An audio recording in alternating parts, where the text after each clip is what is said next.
Hi, my name is Rick Smith, and I'm a B student. This is tough to admit, especially in this crowd, but I was branded with the scarlet letter when I was only 7 years old, and I carried a B average all the way through high school. Then I got to college, and I thought, wait, a blank slate. Now's my chance to excel. And I remember thinking to myself, I'm going to spend all of my time and energy focused on my studies. There is nothing that is going to distract. Okay, so there were some distractions, but despite that, I was able to graduate in the top 80% of my class.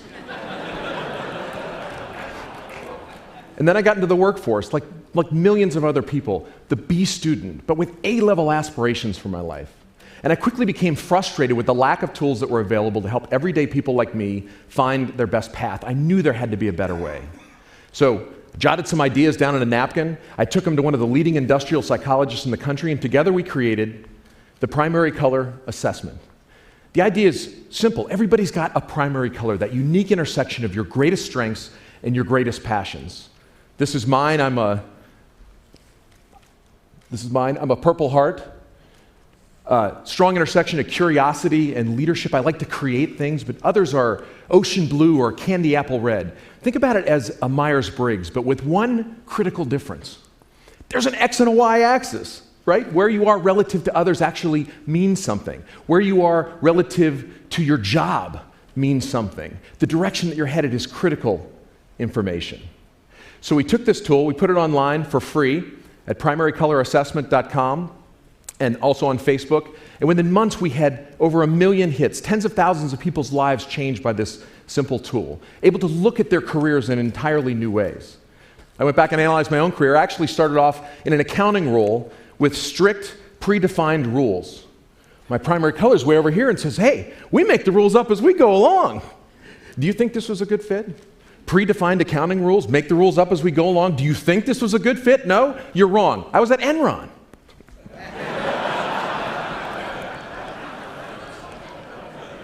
Just kidding.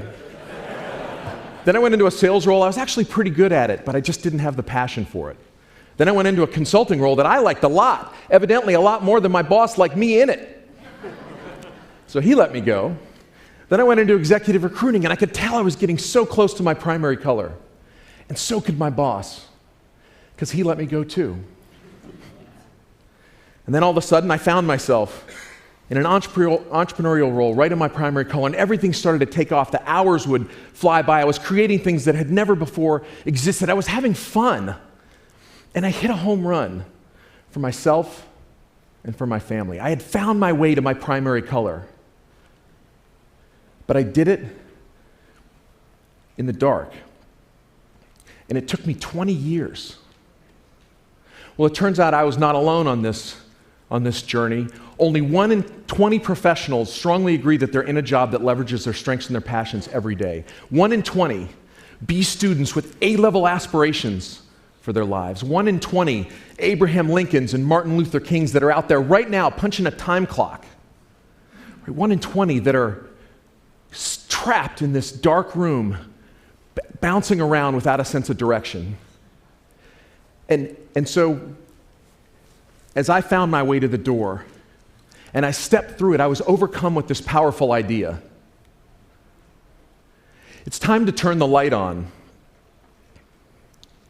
Because I know what it's like to spend most of your career in the dark.